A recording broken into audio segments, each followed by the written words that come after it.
whatever he wants, and he don't need no gun. He full of boy, no. Dies a bad man soldier. Yeah, he's a bad man. So sit down, rock back.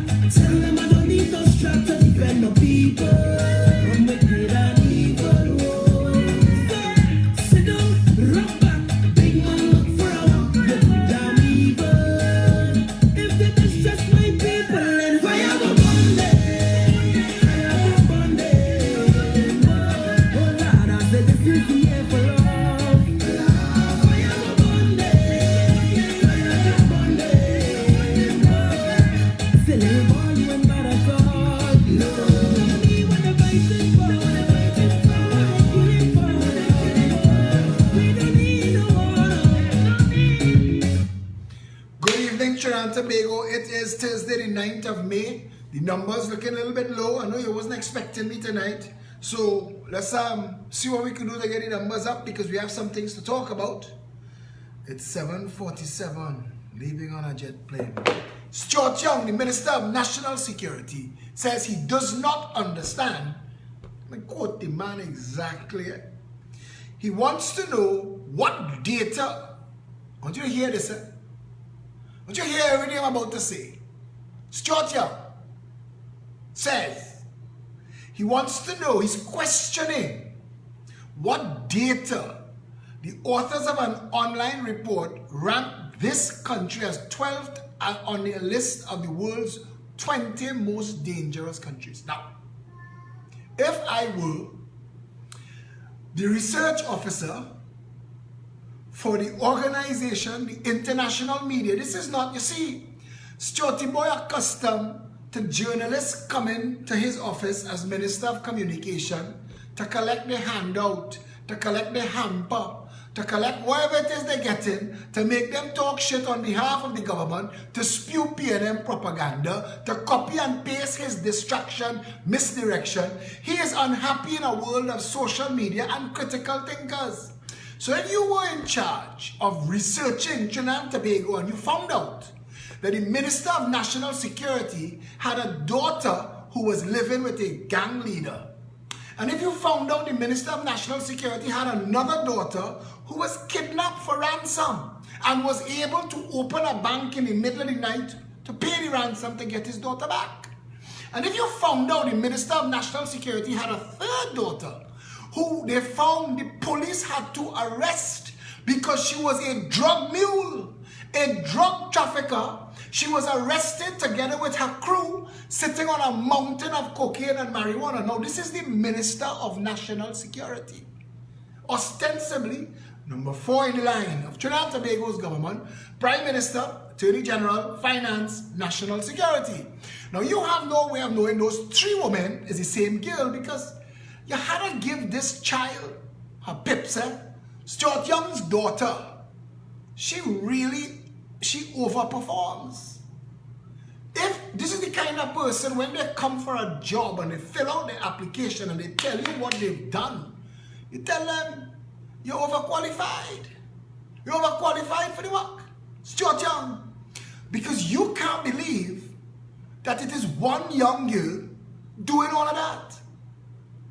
But if you were the editor or the research officer for the organization researching Trinidad and Tobago, and you found out the Minister of National Security had girl children capable of such behavior, wouldn't you rank Trinidad and Tobago as the 12th most dangerous nation in the world? Because we're talking about the Minister of National Security family. We're talking about the Minister of National Security's home. We're talking about activities taking place by offspring of the Minister of National Security. Now, I know some of y'all, right now, your underwear crowding up your ass because you want to jump out and say, stepdaughter.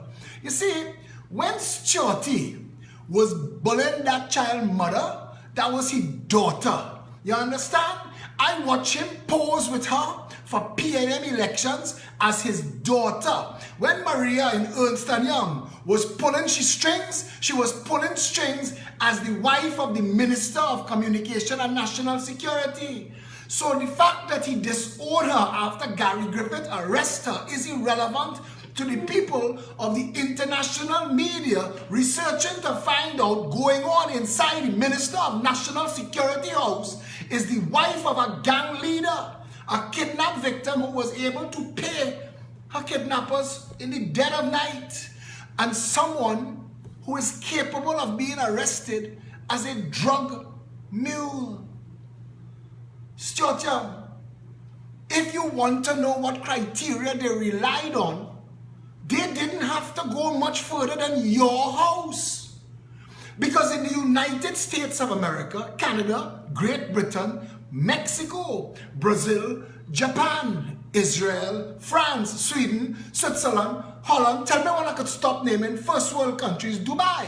Let's talk Singapore. In any of those nations, if the daughter of the Minister of National Security was caught in one, not three, one of those things, he would already be fired. But not in the Royal Imperial Majestic Banana Republic of do what the hell you like land. Because everybody in politics, every taxi driver who's listened to a radio show for the last 20 years, everybody who ever get a handout and a pamphlet in Trinidad and Tobago knew that Shortman Sinanan and his cronies bought K-Donna to sell it to the government. They bought K-Donna as an investment. Along the way they've owned K-Donna, they own state land. Now I've been asking, who values state land if it is in private hands by a lease? How do you sell that lease back to the state? You can cancel the lease, but it's like you going to your landlord tonight and say, I fed up living in your house. I would like to sell you the lease for the house I rented from you. Because that's what Rohan Sinanan and his friends did. And the serial recusers from Rowley's cabinet who get away with all kind of bacchanal, the line always is, he recused himself. When the decision was being made to sell K-Donna for what it was not valued to a state that was not represented in the conversation because the government is itself the state, we were in effects. We were being robbed from inside. Rohan Sinanan and his cronies bought K-Donna from Mirage to hold and wait for the opportunity to do what they just did. What they just did. Now there's nobody in this country that could challenge that, and I dare to say not even the UNC, because Stacey Rupnarine, when she was the junior minister of works, was doing some of her best work negotiating with contractors after dark and was organizing to give some junior's child the contract to build on Rohan Sinanan land. And if Teresa Marquez is correct, that the lease had expired, then it's even worse. Because if you are leasing state land and the lease expired, doesn't it return and revert to the owner? I just asking, it don't belong to a group or a pirogue, it reverts to the owner. You have a lease, the lease is expired, it reverts to the owner. How do you get to sell to the owner what the owner already owns? Explain that to me, because I want to know, and I want Keith Rowley to explain that. And I come into something, because a little Syrian boy put into the national conversation tonight some defamation, and I want that little Syrian and everybody connected to that little Syrian boy to hear me, that we are happy that a precedent was recently set where defamation is concerned. And Trinidad will hear a lot more about that on the 6th of June, when we will reveal our responses and our course of action. But to that little Syrian boy, thank you very much. Thank you. Back on point. Back on this. When Faris Arawi, the Attorney General, recused himself from the cabinet that sanitized an agreement that was agreed to by a cabinet when Faris was the Attorney General and a director of 3 Alexandra Street, a crime was committed according to the Integrity and Public Life Act. Who is supposed to bring justice there? Who? Mr. Magoo? Who do we turn to? Whose door do we knock on to say, hey now? Faris was a director and attorney general when this deal was struck. If he recused himself from the cabinet, who was attorney general at the time the deal was made? Because we need to know all of that. But again, this is the Royal Imperial Majestic Banana Republic of do what the hell you like land. I am hearing that PNM ministers are threatening UNC lawyers and people like Kamala. I'm hearing that Keith Rowley and his agents are threatening to bust a mark and drop a hammer on Kamala. You see, Kamala and her crew sat down silent in the parliament and allowed Faris to write laws to cut their throat. Me, not my circus, not my monkeys, except this is my country. And for the past 5 years, I've been asking, how does Rene Digans and Kiss Baking Company get to vend on the side of the nation's roads, highways, sidewalks, pavements, drains, driveways, anywhere that they damn well please?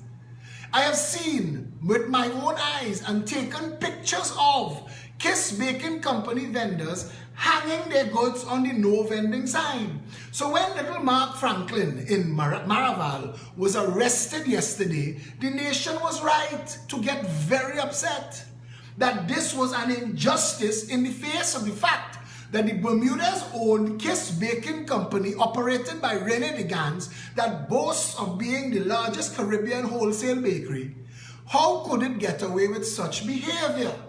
So I wrote every single regional corporation asking that question. They all promptly ignored me. No problem. I waited 6 months and then I used the Freedom of Information Act and wrote them again. Now there was the stamp of authority because they could be taken to court.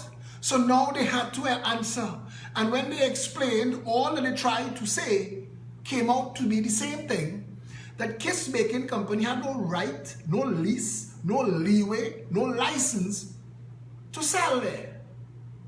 When we went to Chaguanas yesterday to stage part 2 of the Pep Hops stunt, which was a protest to prove the point to every bakery in Trinidad and Tobago that if Kiss Baking Company is going to come outside your business with little sufferers that they call it entrepreneurs, these people, Kiss Baking Company, are deliberately putting in harm's way. One, at least one that I know of, was shot and killed for the robbery for the hops money. Now they stand up there in sun and rain under a little piece of construction plastic over 2 crates of bread. And they have nowhere to use the toilet and they're there for about 12 hours. So I don't know where they go to relieve themselves if Kiss provides them with a piss bucket or a bottle. No one knows. But they stand on busy intersections, on busy roadways in the nation and breathe in carbon monoxide for at least 8 to 12 hours. Scientifically, a trigger for chronic obstructive pulmonary disorder, asthma, and other bronchial issues that Kiss won't have to pick up the bill for because this is a short-term hustle. These fellas are hired from the street. Many of you heard the live video when I called in to Kiss Baking Company to find out the terms and conditions under which these people are hired. Now there are some other knuckle-dragging jackasses who are saying to me jobs hard to get. So if you get Kiss to stop, you'll put these people out of a job. But what these knuckle-dragging jackasses don't understand in their limited hypocrisy, caused in no small part by the PNM education that's been inflicted on them, they would know that Kiss is not trying to make life convenient to you. That's not the purpose of the hustle. The purpose of the hustle, and I want to shrink it right down to people to understand, that the PNM goes to Pigot's Corner and pretend that that is theirs, that they care about the people of Pigot Corner. But Stuart Young passed through there to endorse the PNM candidate. He never stopped to piss their sense because they really don't care. But that's up to PNM sycophants and supporters to address. That's not my circus. It's not my monkeys. But in Pigot's Corner, across the road from a bakery that is the absolute dead center, ground zero of that community, Kiss Baking Company sends an entrepreneur to sell across the street on the pavement for free and sell for $10 for a bag of 12 hops. Now they could only do that because unlike the people in the actual bakery on Pigot's Corner who are paying a rent, paying light bill, paying taxes, paying staff and paying other things to operate there, they can't sell their bread for $10. So what Kiss Baking Company is doing is called ambush marketing. It's called guerrilla marketing, and they are using the state of Trinidad and Tobago as an accomplice. Ironically, Mr. Pigot's Corner Bakery's taxes are being used to facilitate the very blade that is cutting his throat, while Kiss stands up across the road underselling him. And we, the people of Trinidad and Tobago, have to say, hell no. Because I will tell you, like when Sabga fought National Brewing Company, Caribstad, when that war was going on, beer reached $1. They used to have a bar in San Fernando, it's still named Dollar Bar. And it named Dollar Bar because they opened that bar to sell Carib and Stag for $1 while that war was going on. Now, competition breeds production, quality, and price. In Trinidad and Tobago, we have antitrust legislation. The laws were written. It was debated in the parliament. It went to the Senate. It came back to the House. All the eyes had it, and then they parked it up because it was bullshit to fool the nation that they ever were interested in pretending that they were going to safeguard the people of Trinidad and Tobago from a monopoly. So that when Sabga bought out National Brewing Company, the price of a beer shot up overnight. Like when Kiss Baking Company was able to buy out Quelo's, because we did not have antitrust legislation to prevent that, the prices, the bags that were printed $1.99 for a Vitaloaf and for a farm loaf from Kiss, immediately they stuck $5.99 on it. So your choices went from Kiss and Quelo to pay Kiss price or eat no bread. And the same thing is about to happen because Abel was able to buy out Trinidad Aggregate Products. So the only source of cheap building materials for the poor, clay blocks, is now no longer. It is owned by the Sabga Group, and they are going to be able to dictate the price in a country where the government protects these businesses and at the expense of the consumer.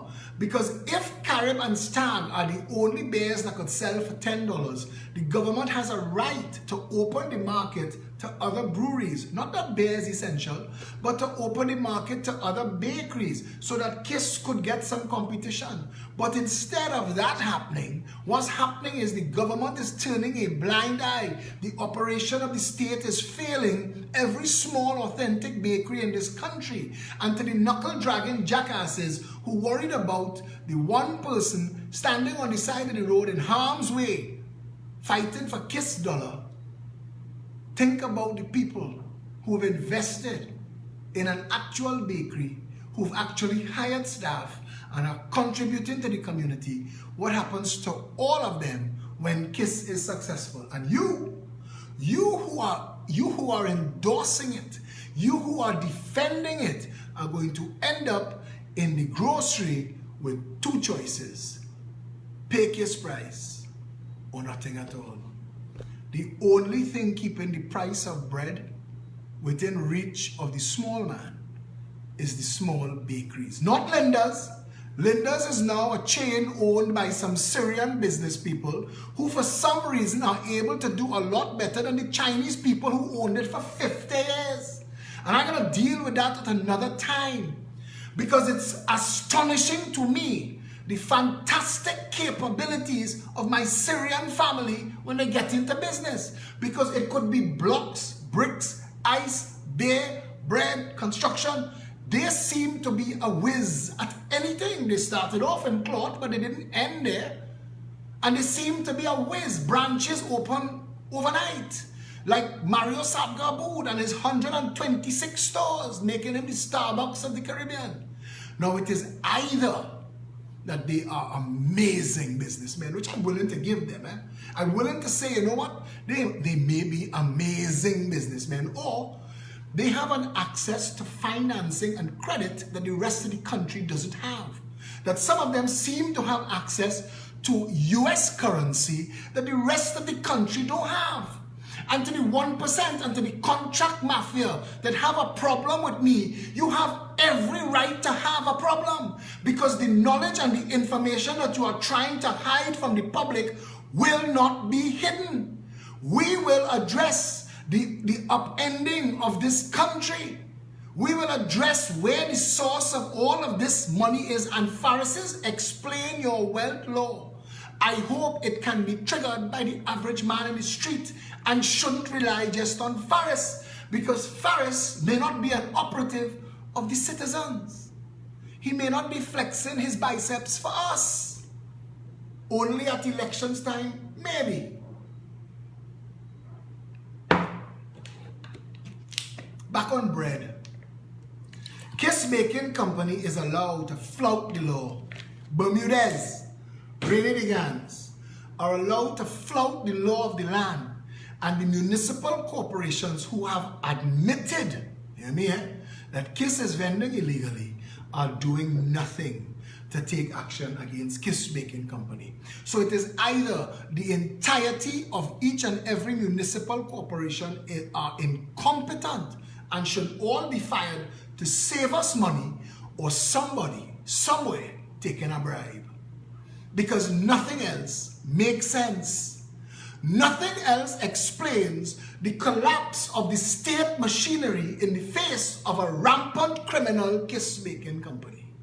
And I am asking again, like they arrested Mark Franklin without warning and took up all that gentleman's fruits, his tables and his tent, to send a message. When is that going to happen to the kiss vendors breaking the law? The Trinidad and Tobago that we want, when we see Dubai and Singapore, half the size of Trinidad and Tobago, got independence at the same time as Trinidad and Tobago, is now the 9th richest country in the world per capita, and Trinidad and Tobago is circling the drain.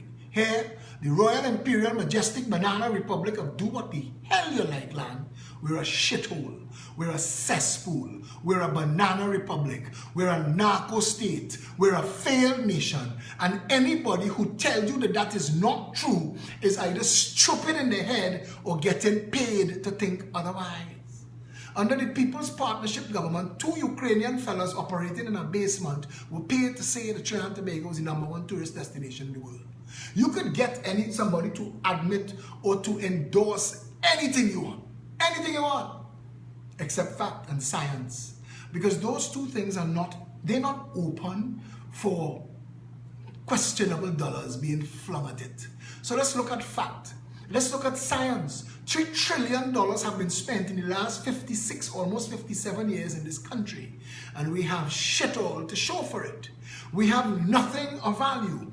Education is a failure, public health is a failure, national security is a joke, public utilities is chasing its tail. We have the worst roads in the world. Trinidad and Tobago has no food production, we have no jobs for the poor, we do not have a housing policy other than wine law for me or show me a party card. We do not have a financial services regulation committee that oversees what's happening in the banks and the insurance companies.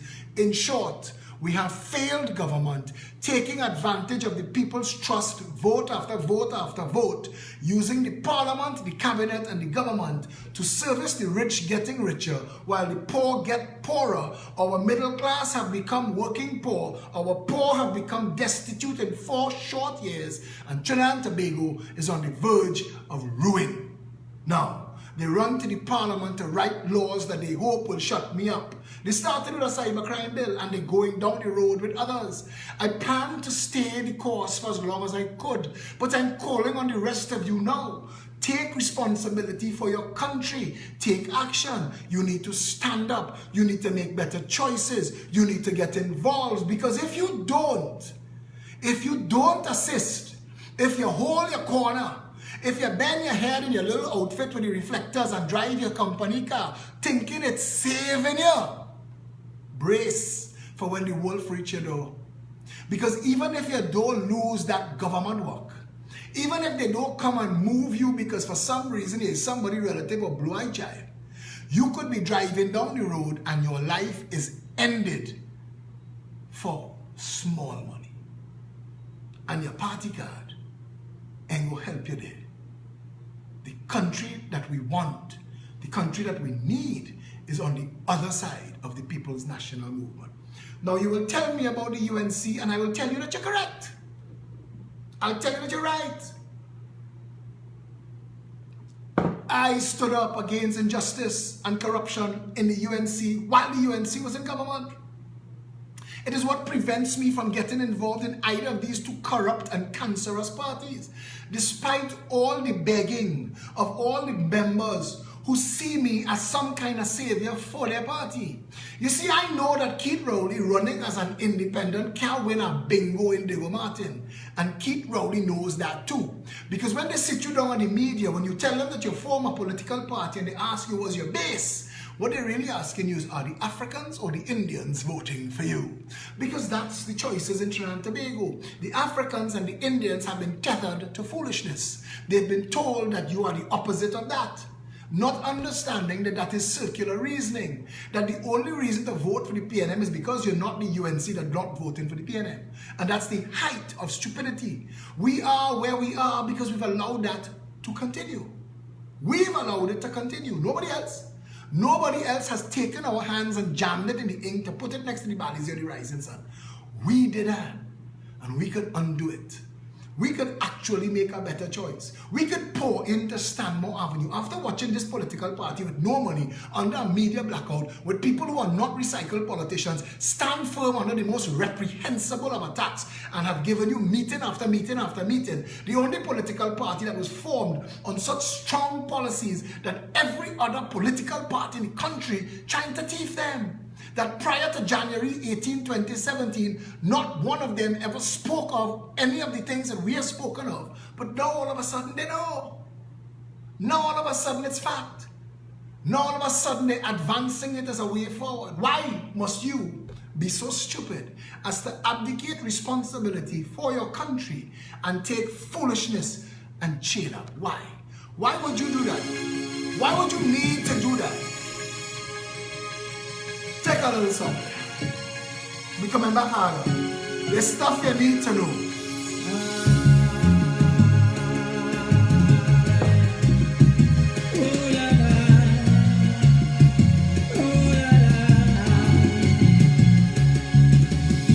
Every day I sit and wonder how this sweet island gets so bitter. Low salary but cost of living gets higher. We inhumane behavior, things don't turn upside down. Smiling faces becomes a frown. Guns the law, we don't live in fear. People no longer seems to care. My heart is filled with pain and agony. I see a man begging for mercy. They rob him and they shoot up his body. I can't take no more. I pray for we safely. Sweet tea and tea, bring it. Land of the milk and honey, bring it. Sweet family, the way that it used to be. Like long ago, what was mine was yours too. Peace and harmony, my red, white and black country. Today they announced a plan to widen Wrightson Road to ease traffic congestion. Now to the average person that might sound like a sensible thing to do. If you would, following behind the jackass farm that is operating the country and drunk on the jackass fumes. Because 90% of the traffic on Wrightson Road on a daily basis is caused by trying to cross intersections that are blocked by 250,000 people coming into Port of Spain every single day to operate government offices that should not be in Port of Spain. When Patrick Manning took his bribes to build all of the waterfront and all of the drama, the campuses and all that nonsense that was built in Port of Spain, he knew he had access to the studies. Ask Louis Leasing. Louis Leasing was there. Ask Wendell Motley. Ask Brian Quaitum. Ask Selby Wilson. These people have all known that the solution to Trinidad and Tobago's problem in Port of Spain, where all of the traffic is centralized, is to decentralize all government offices and to locate them either decentralized to the constituencies or to the center of the country. How the Progressive Empowerment Party is operating itself politically is how the state should operate the country. We've broken Trinidad and Tobago up into 5 regions. We call them hubs. You could call them cricks and cheese. It doesn't matter. It just makes sense. North, East, Central, South, Tobago. If you divide Trinidad up into 5 hubs, North, East, Central, South, Tobago, and you give each of those places a government campus capable of addressing all of the needs that people could come to a government office for, all of that traffic that drives the Port of Spain to operate those offices, it will dry up. What is left will dry up further when we zone the schools. Because if you make all the schools equally prestige schools and give all the children a GPA so you can monitor the performance of the children and their teachers, all of a sudden, all the schools start to make sense. And if you zone the schools and save people from Mayaro having to bring their children to Port of Spain, then all of a sudden, because when school is closed, we have no traffic. So if you zone the schools, it will effectively be the same thing. And what remaining traffic that will be left, that comes from the Port of Spain, because 90% of the containers that come off that port leave Port of Spain via, guess which road? Wrightson Road. So these monkey mechanics, these jackass carts, these foolish fools that we have operating the country are wasting your time. And the money that they are going to spend to widen Wrightson Road need not be spent. The first things we need to do is automate and digitize government delivery of services and goods in this country. Make as many things available online as possible, including renewing things like your driver's permit, your passport, and your license. If there is any doubt about you or anything to do with these documents, you could be given an appointment to come in for an interview to verify and justify. But outside of that, outside of it, you could use simple website automation technology. But if you don't want to chance that, North, East, Central, South Tobago, if that's too much for you to do, pick a dot in the center of the island, build a government campus there, and all roads lead to that, to a new operational capital of the country if you need it. But it shouldn't be. It ought not to be, because you could apply for a driver's license in China tonight online and quite possibly get it. So why can't Trinidad and Tobago have that kind of leadership, that kind of management? Why can't we? Why will we waste money now going to widen Wrightson Road when the traffic that's on Wrightson Road need not be there? Why don't we relocate all government offices out of Port of Spain so Gregory Aboud and his friends in Doma could play small ball with all the space they want to save that they don't want the vendors to use? Give him to run up and down. Give Gregory Aboud from Doma a pair of fluorescent roller skates so he could skate his stunted ass up and down every street that he don't want any vendors to work in. But take the government offices out of Port of Spain and free up the traffic coming and going on Wrightson Road. Zone the schools and free up the traffic throughout the country. Move the Port of Spain out of Port of Spain and free up the traffic further. There will be none. There will be zero. All of the traffic that we will have now would be regional, locational traffic, like the traffic that is trying to come out of Maraval that have to stop by Azar-owned Ellerslie Plaza and across the road Hackshaw-owned Creole Kitchen.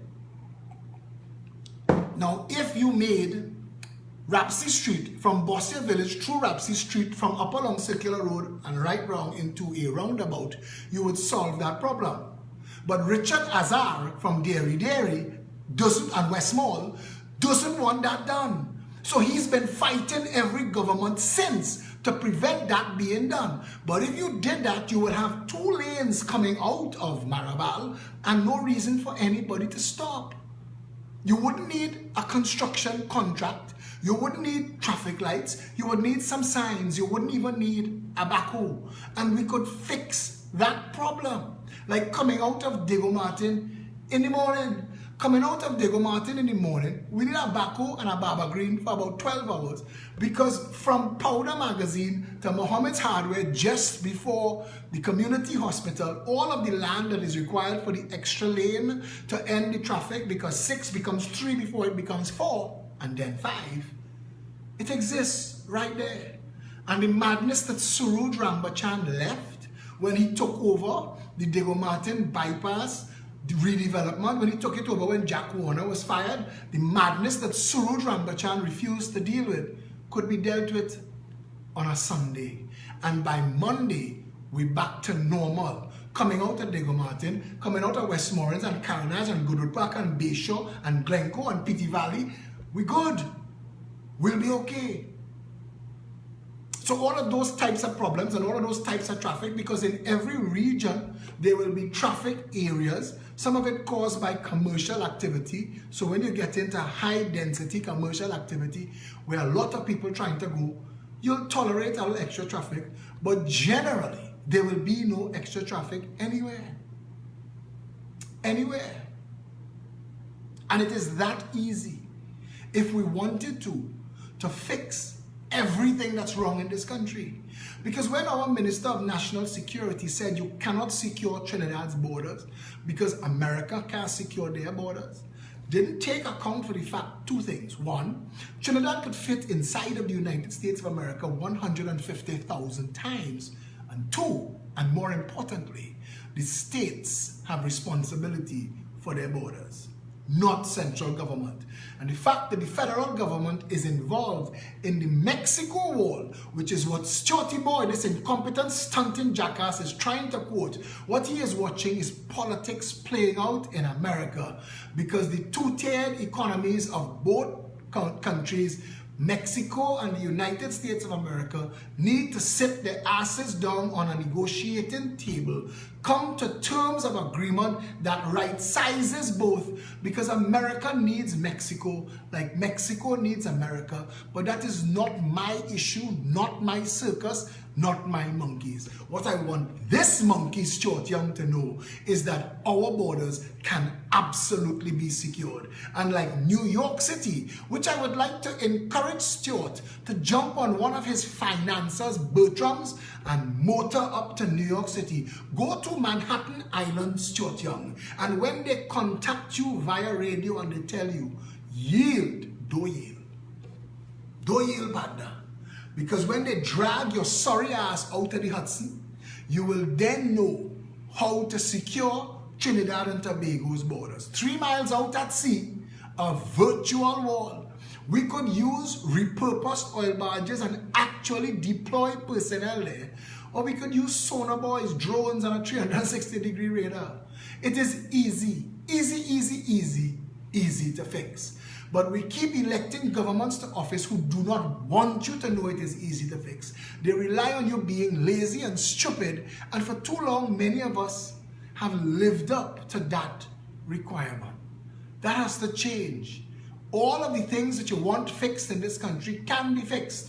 The 99% have to stop being so lazy, and the 1% have to stop being so greedy. Neither of them seem to want to be able to do that all on their own. And like Lee Kuan Yew said, from third world to first world in a generation, Trinidad and Tobago can be so fortunate.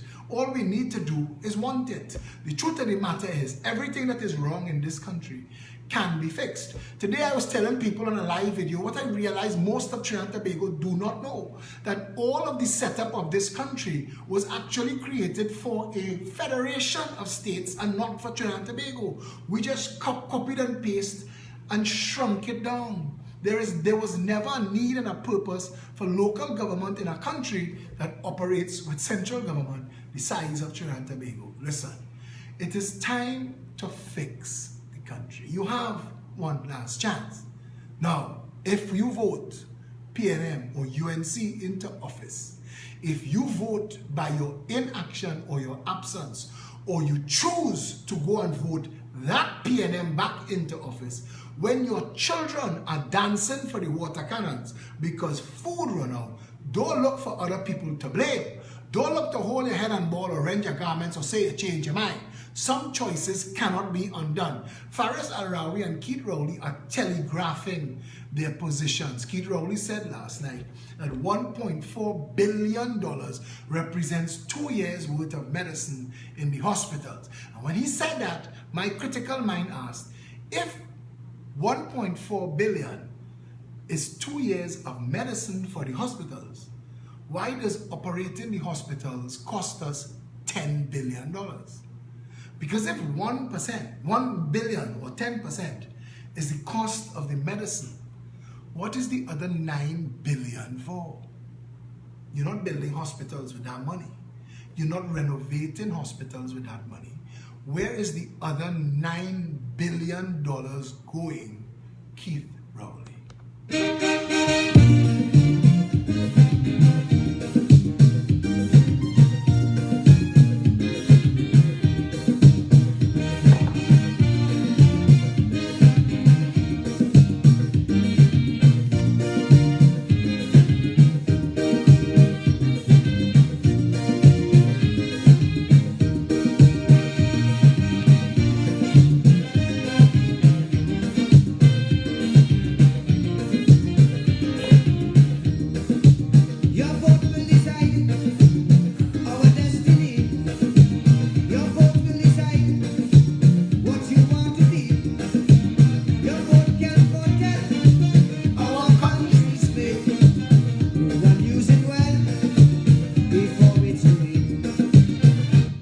Syrian boy today who put out a meme that asked the questions. Hear what he accused me of.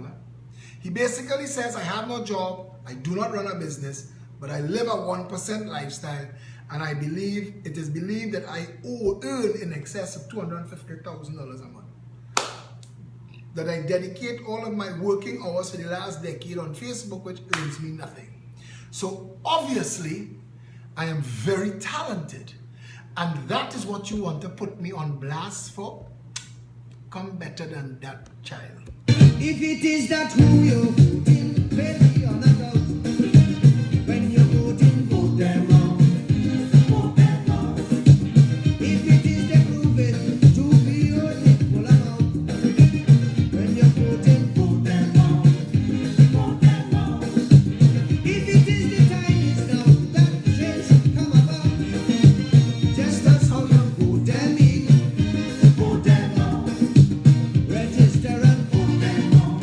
If they don't see, vote them out. Save your finger and vote them out. Show them no mercy, vote them out. Vote them out with total scorn and utter disdain. Let's put our country together again. Put them out of power, dominate their reign. Let's put our country together again.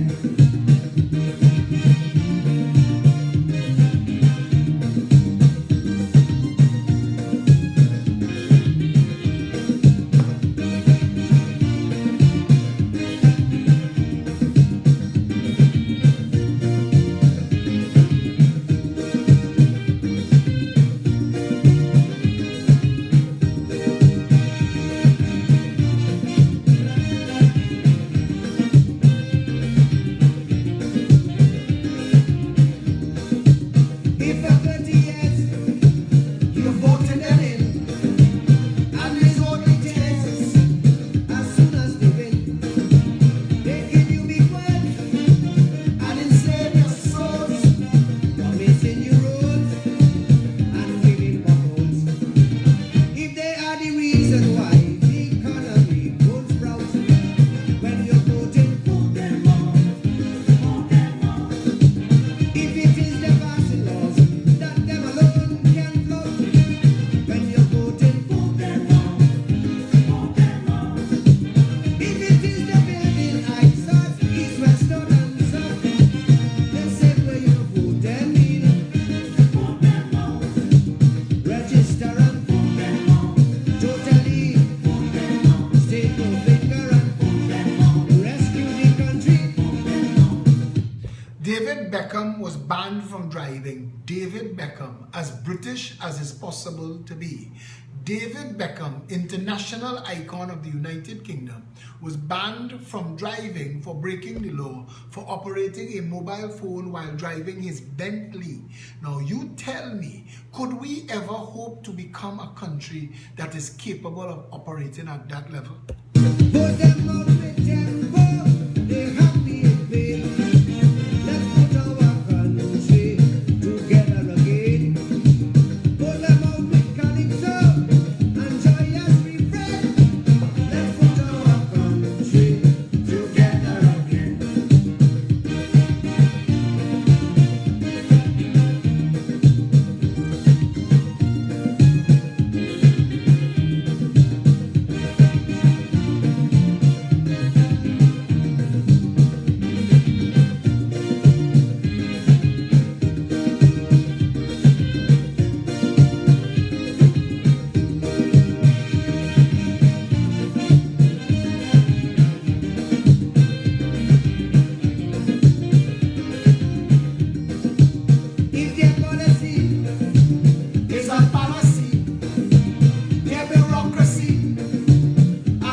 How it is possible for the country with the largest pitch deposit on the planet to not have the best roads in the world. Ask yourself that. Forget that.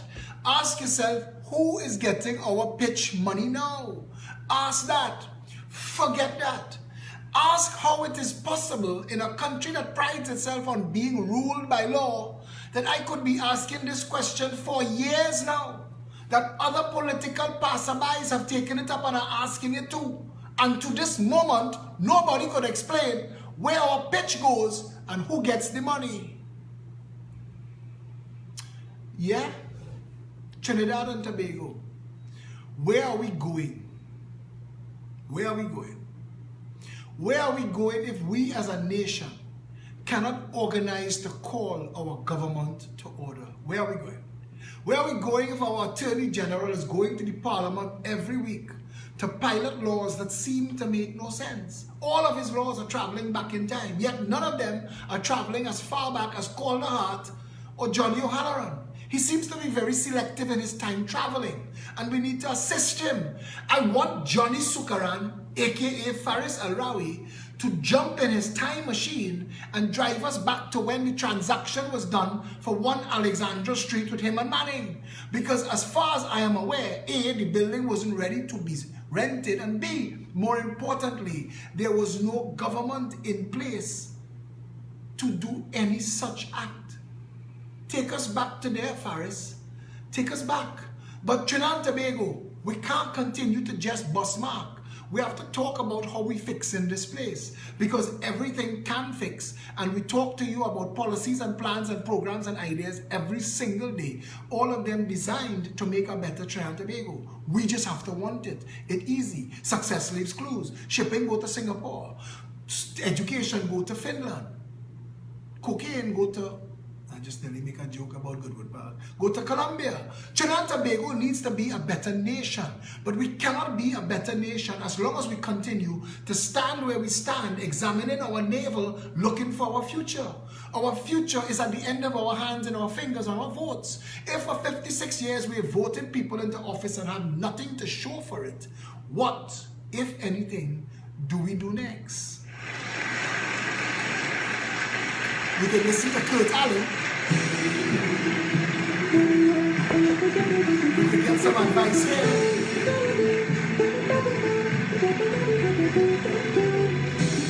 Because the House of Representatives by law was created to house representatives of all the people. Do you feel represented in the Parliament? I visited Parliament chamber, witness an orchestra, a bang, bang, bang, of only politicians.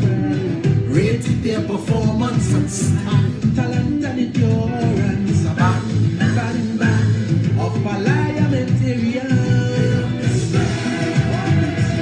Politics that encourage hate, making good folks discriminate, bridges replaced by gates. No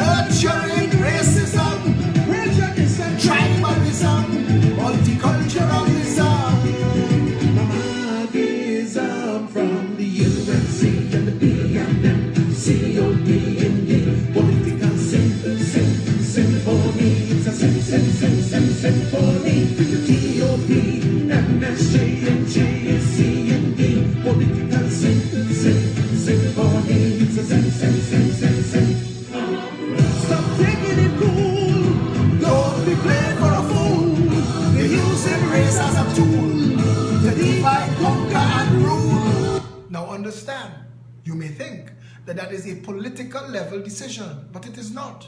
It is people who are not in the African and Indian camps that are using political parties like the PNM and the UNC to divide, conquer, and rule. You need to get beyond race. And the only way to get beyond race, it is to join together as one people under one flag. I want to tell you something.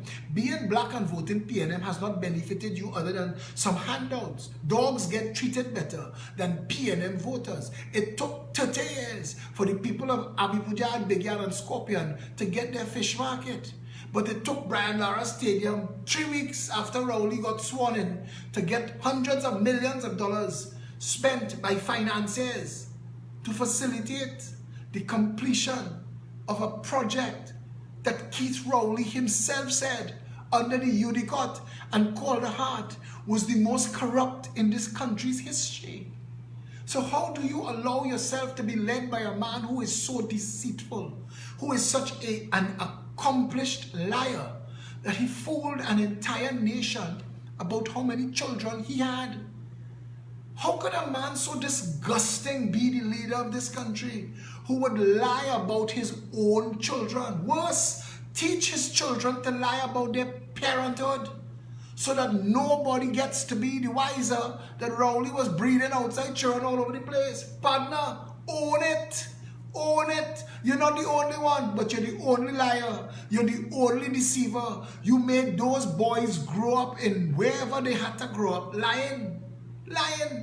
And that poor boy Garth Noel looked like you spit him and print him. So what he had to say when people said, hey, you don't find he looked like Rowley? How could you have a prime minister, if this was the United States of America or Great Britain or Japan, if this was any other country in the world where the prime minister, 2 weeks after being sworn in as prime minister, admitted that for all the 30 years that he signed parliamentary documents and swore ministerial documents, he lied every time when he spoke about how many children that he had and that he believed everything that he said to be true. Each time he lied was a criminal act. Who do we turn to in this country to have those laws enforced?